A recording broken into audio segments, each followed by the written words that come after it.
ओम शांति। 5 सितंबर 2023 की साकार मुरली है। आज है टीचर्स डे। तो सबसे पहले हमारे परम सतगुरु शिव बाबा को शत शत नमन, जो हमें सत्य का संग करना सिखाते, हमारी सद्गति करते। ऐसे बाप टीचर को शत शत नमन है। तो हम 5 सितंबर की मुरली पढ़ेंगे। साकार मुरली है। बाबा बोले, मीठे बच्चे, सत्य का संग एक ही है जिससे तुम्हारी सद्गति होती है, आत्मा पावन बनती है। बाकी सब है कुसंग, इसलिए कहा जाता संग तारे कुसंग बोरे। आज का प्रश्न है, बाप का ऐसा कौन सा कर्तव्य है जो कोई भी धर्म संस्थापक नहीं कर सकते? उत्तर है, बाप का कर्तव्य है सबको पति से पावन बनाकर वापस घर ले जाना। बाप आते हैं सबको इन शरीरों से मुक्त करने, अर्थात मौत देने। यह काम कोई धर्म स्थापक का नहीं कर सकता। उनके पिछाड़ी तो उनके धर्म की पावन आत्माएं ऊपर से उतरती है और अपना अपना पाठ बजाए पावन से पतित बनती है। गीत बजा है, जाग सजनिया जाग, ओम शांति। बच्चों ने गीत सुना, किसने सुनाया? साजन ने। सब है सजनिया, जिसको भगतियाँ कहा जाता है। भगवान एक है, जिसको भगत याद करते हैं तो उसको कहा जाता है साजन। भगत कहने से मेल अथवा फीमेल दोनों उसमें आ जाते हैं।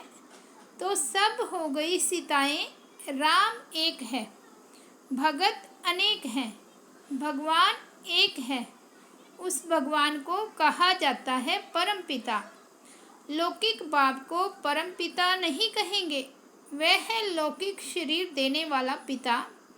परम पिता है परम धाम में रहने वाला, सब आत्माओं का पिता। हर एक मनुष्य को 2 बाप है, एक लौकिक, दूसरा परलौकिक बाप। लौकिक बाप का जन्म बाई जन्म वर्षा अलग होता है। हर एक जन्म में बाप अलग अलग रहते हैं। तुम विचार करो, कितने जन्म लेते हैं, कितने बाप मिलते होंगे? 84। हाँ, 84 जन्मों में जरूर 84 बाप और 84 माँ मिलेंगे। हर जन्म में एक ही लौकिक बाप और एक ही माँ रहती है। दूसरा बाप है परम पिता परमात्मा। परंतु सतयुग त्रेता में कभी ओ गॉड फादर के याद नहीं करते। हे परम पिता परमात्मा मेहर करो, ऐसे कभी नहीं कहते। इसलिए समझाया जाता है सतयुग त्रेता में एक ही बाप होता है। फिर द्वापर कलयुग, जिसको भक्ति मार्ग कहा जाता है, वहाँ सबको 2 बाप है, मेल अथवा फीमेल सबको 2 बाप है। पर लौकिक बाप को याद करते हैं क्योंकि यह दुखधाम है। दुखधाम में 2 बाप, सुखधाम में है एक ही बाप। यहाँ तो एक लौकिक बाप है, दूसरा फिर सबके दुख निवारण करने वाला बाप है, जिसको सभी याद करते हैं कि इस दुख से छुड़ाओ, रहम करो। आधा कल्प है दुखधाम, आधा कल्प है सुखधाम। सतयुग है नया युग, कलयुग है पुराना युग। बाप कहते हैं अब हम सतयुग नई दुनिया की स्थापना कर रहे हैं। कलयुग पुराने युग का विनाश होना है। कलयुग के बाद फिर सतयुग आना है। कलयुग के अंत सतयुग के आदि को कल्प का संगम कहा जाता है। यह है कल्याणकारी युग, क्योंकि पति से पावन बनना होता है। कलयुग में है पतित मनुष्य, सतयुग में है पावन देवताएं। बाप समझाते हैं कि यह आसुरी रावण संप्रदाय है। हरेक के अंदर 5 विकारों की प्रवेशता है। उसको कहेंगे Ravan omnipresent, god omnipresent नहीं। 5 विकार प्रवेश हैं, इसलिए इनको पतित दुनिया कहा जाता है। सतयुग त्रेता को पावन दुनिया शिवालय कहा जाता है। कलयुग है वैशाल्य। तो शिव परमपिता परमात्मा आकर नवयुग की स्थापना करते हैं। बाप समझाते हैं, अब जागो, नवयुग अथवा सुखधाम का समय अब आया है। लक्ष्मी नारायण का राज्य आ रहा है। यह है ही राजयोग। यह कोई कॉमन सत्संग नहीं है। एक होता है सत्य संग, दूसरा होता है झूठ संग, कुसंग। सत्य का संग तारे, कुसंग बोरे। सत्य तो एक ही बाप है।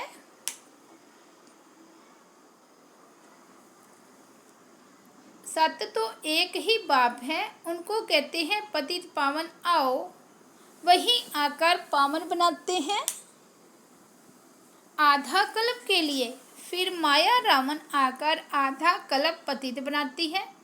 ऐसे नहीं, बाप ही पतित बनाते हैं। अभी है ही रावण राज्य। जब तक सत्य बाप न आए तब तक सत्संग नहीं, सब है झूठ संग अथवा कुसंग। तुम हो सीताएं, तुम भक्ति करती हो, समझती हो भक्ति का फल भगवान आकर देंगे। तो जरूर जब भक्ति का समय समाप्त होना होगा तब तो आएंगे ना। आधा कल्प है ज्ञान की प्रलब्ध और आधा कल्प है भक्ति की प्रलब्ध। अभी तुम पुरुषार्थ कर रहे हो भगवान की श्रीमत पर। भगवान एक होता है, वह है निराकार परमपिता परमात्मा, आत्माओं का बाप। वह आते ही है संगम पर। द्वापर कलयुग को भक्ति कांड कहा जाता है। सतयुग त्रेता को ज्ञान कांड कहा जाता है। ज्ञान है ही ज्ञान सागर परमपिता परमात्मा के पास। शास्त्रों का ज्ञान कोई ज्ञान नहीं। अगर उनमें ज्ञान होता तो सद्गति होती। भारत जो हीरे जैसा था अब है नहीं, फिर बाप बनाते हैं। तुम अब हीरे जैसा बन रहे हो। तुम्हारा जीवन पलट रहा है। आत्मा दैवी गुण धारण कर रही है। यूँ तो मनुष्य बैरिस्टर, इंजीनियर, सर्जन आदि बनते हैं। बाकी मनुष्य को देवता बनाना यह परमपिता परमात्मा ज्ञान सागर का कर्तव्य है। उनको ही ट्रूथ कहा जाता है। वही सच बतलाते हैं, अर्थात सचखंड की स्थापना करते हैं। बाकी सब हैं झूठ बोलने वाले, झूठ खंड की स्थापना करते हैं। रावण की मत पर चलते हैं। तुम श्रीमत से श्रेष्ठ बनते हो। नए युग में भारत नया था। वर्ल्ड ऑलमाइटी अथॉरिटी कहा जाता था। लक्ष्मी नारायण का राज्य था। उन्हों को किसने यह राज्य भाग्य दिया? जरूर जो स्वर्ग की स्थापना करने वाला होगा। अभी वह वर्षा गवाया है 84 जन्म लेकर। अब फिर चक्कर पूरा होता है। सबको वापस जाना है। लिबरेटर एक ही बाप है। वही लिबरेट कर सबको ले जाते हैं। इसलिए उनको कालों का काल भी कहा जाता है। बाप कहते हैं, अब तुम्हारे 84 जन्म पूरे हुए, अब वापस चलना है। यह सृष्टि का चक्र कैसे फिरता है, सो बाप बैठ समझाते हैं, अर्थात त्रिकालदर्शी बनाते हैं। तीनों लोकों, तीनों कालों की नॉलेज देते हैं। वही पतित पावन ज्ञान सागर बीज रूप है। उनसे ही सचखंड का तुमको वर्षा मिलता है। यहाँ तुम आए हो परमपिता परमात्मा से वर्षा लेने के लिए, जो स्वर्ग की स्थापना करने वाला है। तुम जानते हो हम ही फिर स्वर्ग के मालिक बनेंगे। सतयुग के लक्ष्मी नारायण आदि को कहा जाता है डीटी रिलीजन। वह है श्रेष्ठ धर्म। उन्हों का धर्म भी श्रेष्ठ है तो कर्म भी श्रेष्ठ है। वहाँ भ्रष्टाचारी कोई नहीं रहते। द्वापर कलयुग में फिर एक भी श्रेष्ठाचारी नहीं रहते। बाप को भूलने के कारण ही बुरी गति होती है। फिर बाप आकर पति से पावन बनाते हैं। धर्म स्थापक कोई पति से पावन बनाने नहीं आते। पतित पावन तो एक ही बाप है, वही सच्चा गुरु है। बाकी वह तो आकर अपना धर्म स्थापन करती हैं। ऊपर से पावन आत्माएं आती हैं, फिर पतित बनती है। इस समय सब पतित हैं। सबको पावन बनाना बाप का ही काम है। वही पतित पावन है। गुरु नानक ने भी उस सतगुरु की महिमा की है। इस पुरानी दुनिया के विनाश लिए ही यह महाभारत लड़ाई है, बाकी ऐसे नहीं। तुमको लड़ाई के मैदान में ज्ञान देते हैं। ज्ञान के लिए तो एकांत चाहिए, 7 रोज भट्टी में रहना पड़े, बाकी तो है भक्ति की सामग्री। भक्तों में भी कोई बड़े तीखे तीखे होते हैं। रुद्र माला भी है तो भगत माला भी है। वह है भक्तों की माला, यह है ज्ञान माला। ऊपर में शिव, फिर युगल दाना, फिर है उनकी वंशावली, जो माला मनुष्य सिमरते हैं। राम राम कहते रहते हैं क्योंकि दुखी हैं। रावण संप्रदाय राम को याद करते हैं कि आकर अपना बनाओ। अभी तुम ईश्वरीय गोद में आए हो। वास्तव में सब आत्माएं परमपिता परमात्मा की संतान है। मनुष्य सृष्टि प्रजापिता ब्रह्मा की संतान है। प्रजापिता ब्रह्मा द्वारा मनुष्य सृष्टि रची है। आत्मा तो अविनाशी है। आत्माओं का अविनाशी बाप है। अभी तुमको 2 बाप है, एक विनाशी दूसरा अविनाशी। ब्रह्मा भी शरीर छोड़ देते हैं। शिव बाबा को तो अपना शरीर है नहीं, वह तो जन्म मरण रहित है। जन्म मरण में तुम बच्चे आते हो। तुम आदि सनातन देवी देवताओं के ही 84 जन्म है, हिसाब है ना। गुरु नानक को तो 5000 वर्ष हुए, तो इतने में 84 जन्म कैसे लेंगे। बाकी लाखों जन्म की तो बात ही नहीं। बाप समझाते हैं अभी सबके जन्म आकर पूरे हुए हैं, फिर नए सिर खेल सतयुग में से शुरू होगा। सतयुग में तो थोड़े चाहिए, बाकी इतने सब कहाँ जाएंगे। उन्हों के लिए ही यह भंभोर को आग लगनी है। इन बम्स, नेचुरल कैलेमिटीज आदि से सब खत्म हो जाएंगे, बाकी आत्माएं सब चली जाएंगी मुक्ति धाम। यह क़यामत का समय है, सबको वापस जाना है। भारत को अविनाशी खंड कहा जाता है, क्योंकि भारत ही बाप का जन्म स्थान है। शिव बाबा भारत में ही आते हैं। पतित पावन बाप यहाँ जन्म लेते हैं, तो गोवा सभी धर्म वालों के लिए भारत बड़े से बड़ा तीर्थ स्थान है। इतना भारत का महत्व है, परंतु महत्व को उड़ा दिया है। यह भी ड्रामा का खेल है, जो बाप ही आकर समझाते हैं।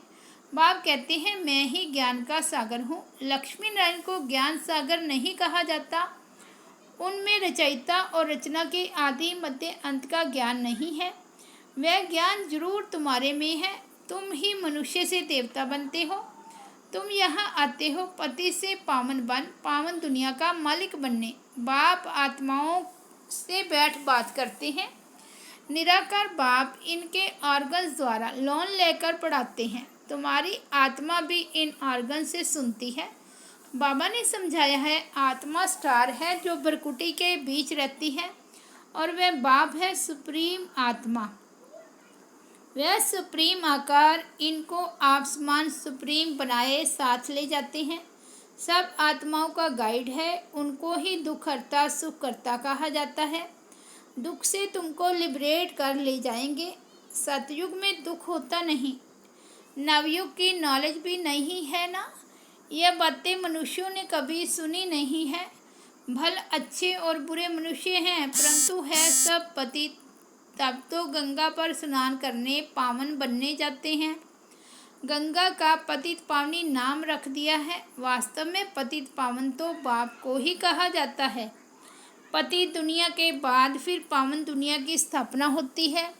सतयुग को वॉइसलेस वर्ल्ड कहा जाता है, और वह है साइलेंस इन कॉर्पोरियल वर्ल्ड। आत्माएं यहाँ आकर पार्ट बजाती हैं। पार्ट है 84 जन्मों का। तुम ऑल राउंड पार्ट बजाते हो।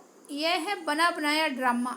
हर एक में अपना अपना पार्ट अविनाशी है, वह कभी मिटता नहीं है। तुम 84 जन्म भोगते रहेंगे। चक्कर का आदि अंत नहीं है। ड्रामा कब शुरू हुआ यह प्रश्न नहीं उठता। न आदि है न अंत है। सतयुग आदि सत्य है। सतयुग आदि सत्य है भी सत्य, होशी भी सत्य। इस चक्र को समझने से तुम स्वर्ग के चक्रवर्ती महाराजा महारानी बनते हो। उसको वर्ल्ड ऑलमाइटी अथॉरिटी राज्य कहा जाता है, जो वर्ल्ड ऑलमाइटी बाप से मिलता है। तुम बेहद के बाप से 21 पीढ़ी के लिए सदा सुख का वर्षा पाते हो। बाप को कहा जाता है हेवनली गॉड फादर, हेवन का वर्षा देने वाला। बाप कहते हैं, मैं कल्प के संगम युग पर आकर स्वर्ग का वर्षा देता हूँ। जो पुरुषार्थ करेंगे वह सूर्यवंशी राजाई में आएंगे। यह कोई कॉमन सत्संग नहीं है, यह है गॉडली यूनिवर्सिटी। भगवानवाद है ना, भगवान पढ़ाकर मनुष्यों को देवता बनाते हैं। ऐसा कोई सत्संग नहीं होगा जिसमें कहें कि हम मनुष्य से देवता बनाएंगे। अभी तुम बच्चे नई दुनिया में देवी देवता पद पाने के लिए पुरुषार्थ कर रहे हो। समझाना चाहिए, दो बाप होते हैं, एक बेहद का बाप, एक हद का। हम बेहद के बाप से वर्षा ले रहे हैं, तुमको भी राय देते हैं, वर्षा लो। श्रेष्ठ श्रेष्ठ परमपिता परमात्मा की मत पर चलने से तुम स्वर्ग का मालिक बनेंगे। यही एक बाप वह आकर पढ़ाते हैं। इनके ऑर्गन्स द्वारा कहते हैं, ब्रह्मा तन से ब्रह्मा मुखवंशावली को वर्षा देता हूँ। ब्रह्मा द्वारा तुमको दादे का वर्षा मिलता है। दादे के वर्षे पर सभी आत्माओं का हक है। लौकिक संबंध में सिर्फ मेल को वर्षा मिलता है। तुम तो आत्माएं हो, सब ब्रदर्स ठहरे। सबको शिव बाबा से वर्षा मिलता है, तुमको दादे से वर्षा मिल रहा है। बाप कहते हैं, हम तुमको मंदिर लायक बनाते हैं। मनुष्यों में देखो क्रोध कितना है, एक दो का विनाश कर देते हैं। यह है वैशाल्य। शिवालय था सो फिर अब बनना है। परमपिता परमात्मा शिव आकर शिवालय बनाते हैं। वैशाल्य से लिबरेट कर फिर गाइड बन सबको वापस शिवालय में ले जाते हैं।